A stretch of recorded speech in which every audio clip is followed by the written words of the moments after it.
اگر تم تقوی اختیار کرو اور اللہ تعالیٰ جل شانہ پر توکل اور بھروسہ کرو تو تمہیں وہ وہاں سے رزق دے گا جہاں سے تمہیں گمان بھی نہیں ہوگا۔ اللہ کے محبوب نے ارشاد فرمایا اگر تم اللہ پر توکل کرنے کا حق ادا کرو وہ تمہیں ایسا رزق دے جیسا پرندوں کو دیتا ہے کہ جب وہ صبح اپنے گھونسلے سے نکلتے ہیں تو خالی پیٹ ہوتے ہیں۔ انسان کو تو پتہ ہے کہ میں نے کمائی کے فلاں اڈے پہ جانا ہے، دکان پہ بیٹھنا ہے، فیکٹری میں جانا ہے، فلاں جگہ مزدوری کرنی ہے، لیکن ان کو کچھ پتہ نہیں ہوتا کہ ہم نے کہاں جانا ہے۔ لیکن فرمایا کہ جب صبح نکلتے ہیں تو خالی پیٹ ہوتے ہیں اور جب واپس شام کو پلٹتے ہیں تو ان کے پیٹ بھرے ہوئے ہوتے ہیں۔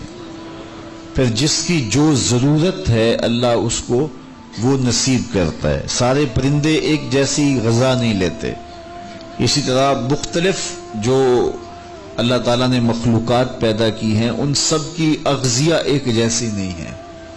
کچھ پرندے کچھ کھاتے ہیں، کچھ کھاتے ہیں، اللہ سب کو ان کی ضرورت باہم پہنچاتا ہے۔ بلکہ میں کہا کرتا ہوں یہ جو ہنس ہے یہ دنیا کے اندر لاکھوں کی تعداد میں، کروڑوں کی تعداد میں پائے جاتے ہیں اور یہ سچے موتی کھاتے ہیں، اور ہم اگر کسی دوائی میں استعمال کرنے کے لیے ہمیں مطلوب ہو تو ہزاروں لاکھوں روپے دے کے ہم کسی سے لیں تو پھر بھی بعض کا یقین نہیں ہوتا کہ یہ خالص ہیں یا ناخالص ہیں۔ لیکن اس جانور کو اپنے پیٹ بھرنے کے لیے یہ موتی روزانہ صبح و شام چاہیے ہوتے ہیں، اور ایک جانور نہیں، دنیا کے اوپر کروڑوں ہیں، میرا رب ہر روز ہر ایک کی ضرورت کو پورا فرماتا ہے۔ تو جس کی جو ضرورت ہے وہ پوری ہوتی ہے۔ بن توکل پنچھی اڑ دے خرچ نہ پلے زیرا ہو، جب وہ گھر سے اڑتے ہیں تو تروح حماسن، جب وہ اڑتے ہیں تو خالی پیٹ ہوتے ہیں، وَتَغْدُو بِطَانًا، اور جب وہ شام کو آتے ہیں تو ان کے پیٹ بھرے ہوئے ہوتے ہیں۔ تو کوئی اڈا رزق کا مخصوص ان کے لیے نہیں ہے، اور سب سے اچھا کھاتے ہیں۔ وہ جو امرود کا باغ ہوتا ہے اس میں اگر آپ دیکھنا ہو کہ سب سے اچھا میٹھا امرود کون سا ہے تو وہ ہوگا جس کو طوطے نے چونچ لگائی ہو، چونکہ یہ سب سے اچھا پھل پورے باغ میں، ایک نہ ہوتا ہے ایکسپورٹ کوالٹی، یہ اس سے بھی بہتر کوالٹی لیتا ہے۔ تو اللہ تعالیٰ نے اس کے لیے سب سے اچھا رکھا ہوا ہے، تو اللہ نے یہ انتظام کیا ہوا ہے۔ تو فرمایا میرے حضور نے اگر تم اللہ پر توکل کرنے کا جو حق ہے اس کو ادا کر دو تو وہ تمہیں بھی ایسے ہی رزق عطا کرے جیسے پرندوں کو رزق عطا کرتا ہے، اگر توکل تمہیں نصیب ہو جائے۔ حضرت رابعہ بصریہ کہ ہاں مہمان آئے تو انہوں نے خادمہ نے کہا حضرت مہمان آئے ہیں تو ان کے لیے کیا کیا جائے، کہا انہیں کھانا کھلاؤ، تو کہا کہ حضرت صرف ایک روٹی پڑی ہوئی ہے، تو مہمان 4-5 ہے، کم از کم 8-10 روٹیاں چاہیے۔ تو فرمایا اچھا اس روٹی کو اللہ کی راہ میں خیرات کر دو، تو خیرات کر دیا گیا۔ تھوڑی دیر کے بعد دروازے پہ دستک ہوئی، من الالباب، دروازے پہ کون ہے؟ کہا فلاں کا فرستادہ غلام ہوں، میرے آقا نے آپ کے لیے کھانا بھیجا ہے۔ خادمہ نے کھانا وصول کیا اور کپڑا اٹھایا، گنا تو 4 روٹیاں تھیں، تو خادم سے کہا جلدی جلدی اس کو واپس کر دو، اس کے آقا نے کسی اور گھر بھیجا ہوگا، یہ غلطی سے ہمارے گھر آ گیا۔ کھانا واپس کر دیا۔ پھر دروازے پہ دستک ہوئی، پوچھا من دق الباب، دروازہ کس نے کھٹکھٹایا؟ کہا فلاں کا فرستادہ غلام ہوں۔ خادمہ نے کھانا وصول کیا، حضرت رابعہ نے کپڑا اٹھایا تو گنا تو 6 روٹیاں تھیں، کہا اس کے آقا نے کسی اور ہاں بھیجا ہوگا، یہ غلطی سے ہمارے گھر آ گیا۔ کھانا واپس کر دیا۔ پھر دروازے پہ دستک ہوئی تو پوچھا دروازے پہ کون ہے؟ کہا فلاں آقا کا بھیجا ہوا غلام ہوں، اور انہوں نے کہا یہ کھانا حضرت رابعہ کو دے کے آنا ہے۔ تو خادمہ نے وصول کیا، حضرت رابعہ نے کپڑا اٹھایا، گنا تو 10 روٹیاں تھیں، کہا ہاں یہ کھانا ہمارا، اس کو رکھ لو اور مہمانوں کو کھلا دو۔ کہا حضرت پہلے 2 بھی تو آپ کا ہی نام لیتے تھے اور اسی دہلیز پہ آئے تھے۔ کہا میرے رب کا وعدہ ہے جو 1 دیتا ہے میں اس کو 10 دیتا ہوں۔ تو پہلے 4 روٹیاں تھی، پھر 6 روٹیاں تھی. میں نے کہا مالک 10 دے گا تو تیری بندی وصول کرے گی. تو اگر اس پہ توکل قائم ہو جائے، اس پہ بھروسہ قائم ہو جائے، تو پھر یرزقہ من حیث لا یحتسب، وہ وہاں سے دیتا ہے جہاں سے بندے کو گمان بھی نہیں ہوتا. تو توکل اللہ پر قائم کیجئے گا. کاروبار ضرور کیجئے گا. توکل یہ ہے کہ آپ وہ کام ضرور کریں، لیکن کہیں کہ یہ میرے کام کا نتیجہ نہیں مجھے مل رہا، یہ میرے اللہ کا فضل مجھے مل رہا ہے. تو پھر دیکھنا کہ اللہ تعالیٰ کیسے راستے کھولتا ہے. تو جب انسان اللہ کے فضل پر توکل قائم کر لیتا ہے تو پھر کام کاج ضرور کرتا ہے، لیکن اس کی زندگی کی جو ٹینشن ہے وہ ختم ہو جاتی ہے.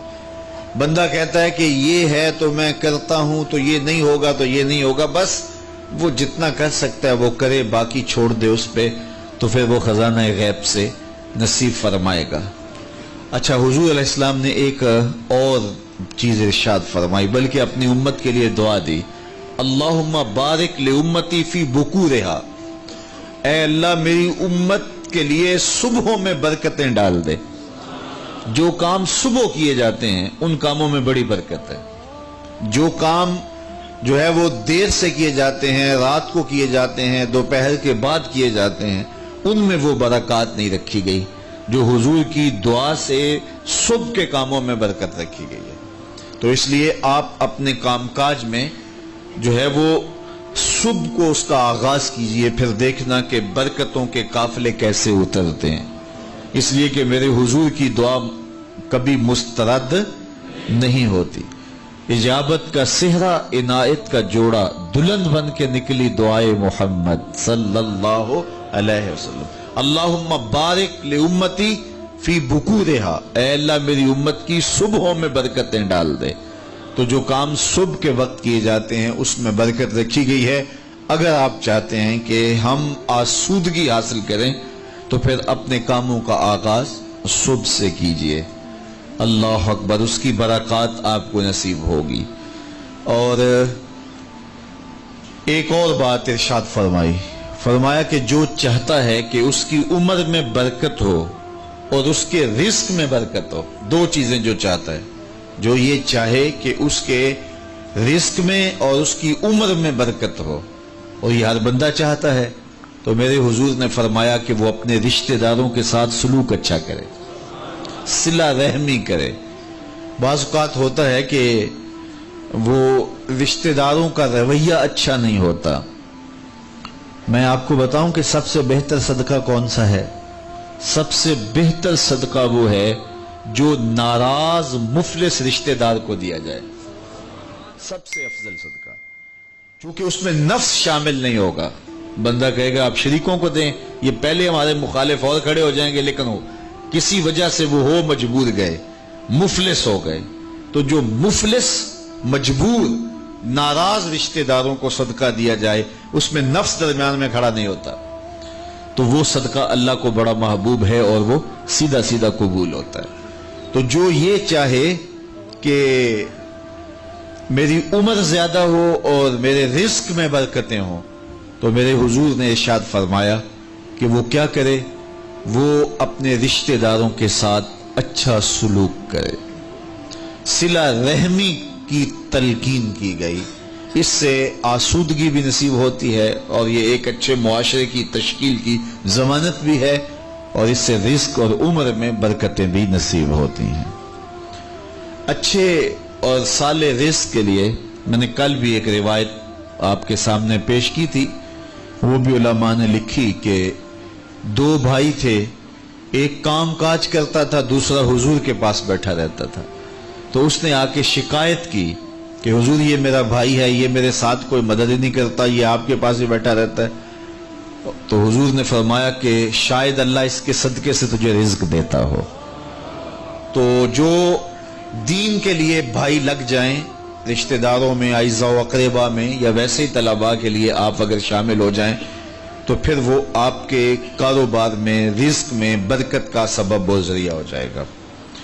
ایک اور چیز حضور نے فرمائی، حل تنصرون و ترزقون الا بدعفائکم فرمایا تمہیں جو رزق دیا جاتا ہے اور بعض امور میں تمہاری مدد کی جاتی ہے اور مشکل حالات ہوتے ہیں، حالات ٹال دیے جاتے ہیں، میرے حضور نے فرمایا تمہیں پتہ ہے وہ ایسا کیوں ہوتا ہے؟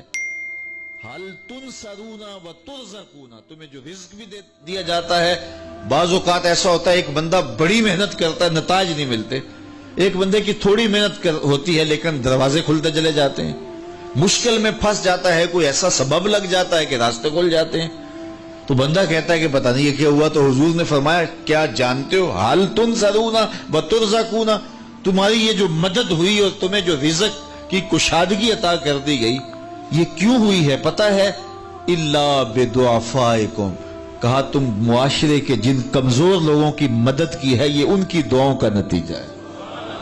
اپاہج، کمزور، لاچار، اراملہ، یتامہ، مساکین، یار جب کوئی شخص کسی یتیم کی مدد کرتا ہے اور ان کے گھر میں چولہا جلتا ہے تو عرش کا رب کتنا راضی ہوتا ہے۔ جب کوئی دکھیے کے کام آتا ہے اور اس کی اعانت کرتا ہے تو پھر وہ راضی ہو جاتے ہیں۔ غریب پھنسے ہوئے ماں باپ، گھر بیٹی جوان ہو رہی ہے اور بڑھاپے کی طرف اس کا رخ ہو رہا ہے اور ان کے پاس ہمت نہیں ہے کہ ان بیٹی کو اٹھا سکیں، تو کوئی صاحب ثروت چپکے میں جا کے ان کی مدد کر دیتا ہے کہ تیری بیٹی میری بیٹی ہے اور اس کو تو نے گھر کی دہلیز سے اٹھانا ہے، تو پھر وہ ایک دم خوش ہو جاتا ہے اور آسودہ ہو کے اس کا انتظام کرتا ہے اس کی شادی کا۔ تو کوئی جانتا ہے کہ اس بوڑھے ماں باپ کے دل سے کتنی دعائیں نکلتی ہیں اور اس جو ہے وہ بیٹی کے دل سے کتنی تمنائیں اور کتنی جو ہے وہ نیک جذبات ان اشخاص کے لیے ہوتے ہیں جو ان کی مدد کے لیے کھڑے ہوئے، تو کوئی اس کا وزن ہے؟ کوئی وزن نہیں کر سکتا کہ اللہ تعالیٰ اس کی برکت کتنی عطا کرتا ہے۔ تو میرے حضور نے ارشاد فرمایا تمہیں جو رزق دیا جاتا ہے، مصائب سے تمہیں بچا لیا جاتا ہے، آتی آتی تکلیف ٹل جاتی ہے، تمہاری نصرت دشمن کے مقابلے میں ہوتی ہے، حاسدین کے مقابلے میں تم کھڑے ہو جاتے ہو، فرمایا تمہیں پتہ ہے یہ تمہیں کیوں ایسا ہوتا ہے؟ فرمایا الا بدعفائکم، جو تمہارے معاشرے کے کمزور لوگ ہیں جن کی تم نے مدد کی، فرمایا یہ ان کی دعاؤں کا نتیجہ ہوتا ہے، ان کے اٹھے ہوئے ہاتھ اللہ کبھی خالی نہیں موڑتا ہے۔ اس لیے لاچار لوگوں کی، دکھی لوگوں کی، بے بس اور بے آسرا لوگوں کی مدد کے لیے کھڑے ہو جایا کرو۔ وہ کسی نے کہا تھا کہ بڑوں کی